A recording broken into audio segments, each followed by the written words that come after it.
Good morning বন্ধুরা, আবার চলে এসেছি নতুন একটা ব্লগ নিয়ে। কিছুদিন হচ্ছে ব্লগ দিচ্ছিলাম না, আবার দেওয়া শুরু করলাম।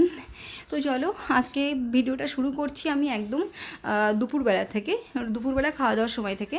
কারণ আজকে অন্য অন্য কাজ ছিল, সেই কাজগুলো কমপ্লিট করে স্নান করে ঘরে এসেই খেতে বসেছি। আজকে রান্না হয়েছিল মুড়ি ঘন্ট করেছিলাম মুগের ডাল দিয়ে, আর কুমড়ো দিয়ে পুঁই শাক দিয়ে মাছের মাথা দিয়ে একটা তরকারি করেছিলাম। আর ওই ঘরে মা রান্না করেছিল, ভেন্ডি ভাজা করেছিল, আর অন্য তরকারি নিরামিষ ছিল। সেই অন্য নিরামিষ তরকারি দেয় মানে নিই এই ঘরে, শুধু ভেন্ডি ভাজাটা দিয়ে ভাতটা এই ঘরে দিয়েছিল। তো এখন আমরা খাওয়া দাওয়া করতে বসে গেছি। সুদীপের খেতে দিয়েছিলাম, ওর খাওয়া হয়ে গেছে, এবার শুধু আমি খাওয়া দাওয়া করবো। আমি খাওয়া দাওয়া করে তারপরে আবার আমার অন্য কাজ আছে। এই রান্নাঘরটা করেছিলাম, মাটির উনুন বানাতে হবে। তো খাওয়া দাওয়া করে একটু রেস্ট নিয়ে তারপর আবার যাবো উনুন বানাতে। আর বলো না, এই গরম যা পড়েছে, রান্নাঘরে উনুনটা বানাবো, কিন্তু আমি না তুলা উনুন বানাতে পারি না। একজনকে বলছিলাম উনুন বানিয়ে দেওয়ার জন্য, সে আজ করি কাল করি করে আর করছে না। তো এখন ভাবছি আমিই বানাবো। আমি না এই উনুনগুলো পারি, দাও দেখাচ্ছি। এই যে এই উনুন বানাতে পারি, কিন্তু কিন্তু তুলা উনুন পারি না। এখন চেষ্টা করব, দেখি পারি কি না। আমি ইউটিউব দেখে দেখে বানাবো। আমি মানে যে বানাচ্ছিল উনুনটা পছন্দ হয়েছিল, সেটা সে এরকম ধরনের একটা গামলা নিয়েছিল, এরকম একটা জার নিয়েছিল, এরকম একটা পাইপ নিয়েছিল, নিয়ে তো বানিয়েছিল। তো আমি ভাবলাম যে চলো দেখি, ট্রাই করে দেখি হয় কি না। মানে মাটিটা মাখা হচ্ছে এখন। সে আমার হাতে ব্যথা বলে সুদীপকে দিয়েছি। সুদীপ দেখো হাতে গ্লাভস পরে নিয়েছে, কাদায় হাত দেবে না বলে, তাই ভাবো তাহলে। আর কি মশা এখন, এই যে এখন এই ডিমের ট্রে ধরিয়ে তাই চারিদিক ওর মশা তাড়াচ্ছি আমি আমার এই কাজটা করে দেওয়ার জন্য।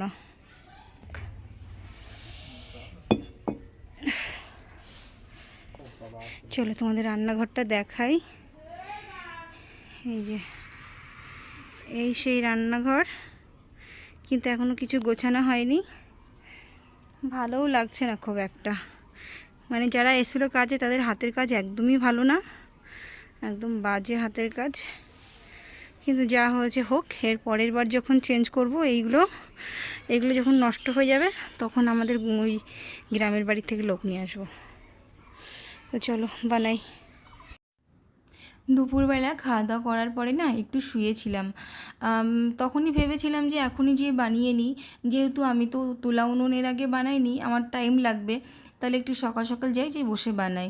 তো কিন্তু যে পরিমাণে গরম পড়েছে না, আর এত পরিমাণে রোদ্দুর, যেখানে রান্নাঘরটা বানিয়েছি এখানে প্রচুর পরিমাণে রোদ্দুর, মানে সকাল থেকে সন্ধ্যা পর্যন্ত যতক্ষণ সূর্য না ডুববে ততক্ষণ পর্যন্ত এখানে রোদ্দুর থাকে।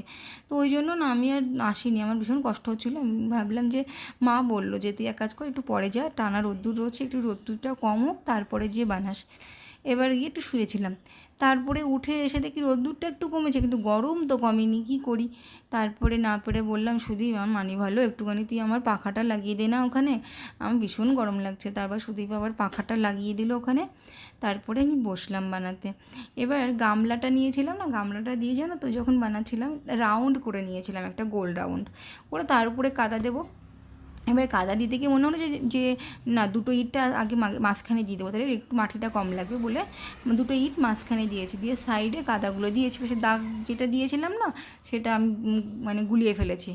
এবার পরে বুঝতে পারছি না, এবার গোল আর হচ্ছে না, একদিকে বেঁকে যাচ্ছে তো আর একদিকে মাটি দিচ্ছি তো আর একদিকে বেঁকে যাচ্ছি, কেমন মানে গোল রাউন্ড আর হচ্ছে না। তো তারপরে আবার গামলাটা ওর উপরে দিয়ে এবার দেখলাম কোথায় কোথায় ফাঁকা, কোথায় কোথায় উঁচু মানে রাউন্ড কম রয়েছে, সেখানে সেখানে বেশ মাটি দিয়ে আবার সেই রাউন্ডটা করলাম যেন না। আর ওই না জানলে যা হয়, এবার রাউন্ডটা করলাম কষ্ট মষ্ট করে। তারপর রাউন্ড করে তো ভাবলাম যে তাহলে থাক, এখন আর করবো না, ভালো লাগছে না। তো তারপরে এবার মা বলছে, মা তো ওইটুখানি করে রেখে দিবি কেন, উপরে আরেকটু কিছুটা বানিয়ে রাখ, তারপরের দিন আবার কিছুটা করিস। তো তাই জন্য আবার এই উপরের পার্টটা আবার করতে বসলাম। এবার যে এই যেটা মাঝখানে যে কৌটোটা দিয়েছি না, ওটা না বেশি লম্বা না। এবার আমি তো উনুন তার একটু উঁচু করব। এবার কি হচ্ছে, ওটা একটু তুলতে হবে। এবার যদি আমি পুরোটা মাটি ফাটি দিয়ে ইয়েটা পাইপ টাইপ দিয়ে বানাই না, তো আমার এই মুটকিগুলো সব ঢেকে যাবে, ঢাকনা ফাকনাগুলো ঢেকে যাবে, তখন বের করতে পারবো না। এবার সেই জন্য আমি এটাকে তুলছি, যে ওর নিচেই আবারটা কিছু দিয়ে একটু উঁচু করব। আর ওটাকে মানে তুলতেই পারছি না, মানে বাতাসে না টেনে ধরেছে। এবার খুব শক্তিতে তুলতে পারছি না, মাটিটা ছিঁড়ে মানে ভেঙে চুরে চলে আসবে। এবার তখন একটা ঝাঁটার কাঠি নিয়ে ওই মানে সাইড দিয়ে একটু ছিদ্র করে দিলাম, আর একটু বাতাস বেরিয়ে আসলো, আওয়াজও হলো জানো না। তো তারপরে দেখি বেশ কি সুন্দর তখন নর্মালভাবে উঠে আসলো। তো তারপরে ওটাকে আবার এক জায়গাতে ভেঙে গেছিলো, সেখানে একটু কাদা দিয়ে ওর ভিতরে একটা বাটি বসিয়ে দিলাম, একটা টিফিন বাটি বসালাম। টিফিন বাটি বসিয়ে তার উপরে আবার ওই জারটা বসিয়ে দেবো। এবার একটু উঁচু হয়ে গেল, যাতে আমার পাইপ মানে মুখটা করব তো, মানে উনুনের মুখটা বানাতে হবে। এবার তাহলে আমার সেই জায়গাটা পেয়ে গেলাম, না হলে না ওই কৌটোটা শুধু নিচেই থাকলে জায়গাটা পেতাম না। তো সেই জন্য আবার ওটাকে তুলেছিলাম। মানে কত রকম বুদ্ধি আনতে হচ্ছে মাথায় আমার এই উনুন বানাতে, যে আমি জীবনে কোনো দিন বানাইনি, জানি না কিভাবে বানাবো, কেমন লাগবে দেখতে। দেখা যাক, ট্রাই করছি কতটুকু কি হয়। আর বলো না, রান্নাঘরটা না আমার মনের মতো হয়নি গো। কীভাবে বানিয়ে দিয়েছে দেখো, সামনে যে বাসের যে রেলিংটা করেছে না, ওটা এমনভাবে করে দিয়েছে, আমি রাউন্ড করে দিতে বলেছিলাম। আমি বাড়ি ছিলাম না সেই সময়, ওরা সব করে দিয়েছে। আর কি বলবো, কিছু বলার নেই। হাতের কাজ একদমই বাজে, ভীষণ বাজেভাবে করেছে, আমার একদম মন ভালো লাগছিল না। কিন্তু কি করা যাবে, এরপরে যখন করব তখন সুন্দরভাবেই করতে হবে, আর কিছু করার নেই। এইভাবে এখন বানিয়েছি, কিন্তু মাটিটা নরম আছে তো, এখন এইটা খুললেই না মানে নিচু ঝুলে পড়ছে, ওই জন্য ভেঙে যাবে। সেই জন্য এখন এইভাবে রেখে দিই, কালকে এর উপরে যা যা করার কালকে করব। এখন কোনো রকম করে রেখে দিচ্ছি, আর সন্ধ্যা হয়ে গেছে। এই দেখো সব আমি কি কি করেছি এখানে, সব এত কিছু নিয়ে বসেছি। বাইরের দিকে দেখো পুরো সন্ধ্যা হয়ে গেছে। এখন যাই, আর এখন এসব কিছু করব না, কালকে হবে সব।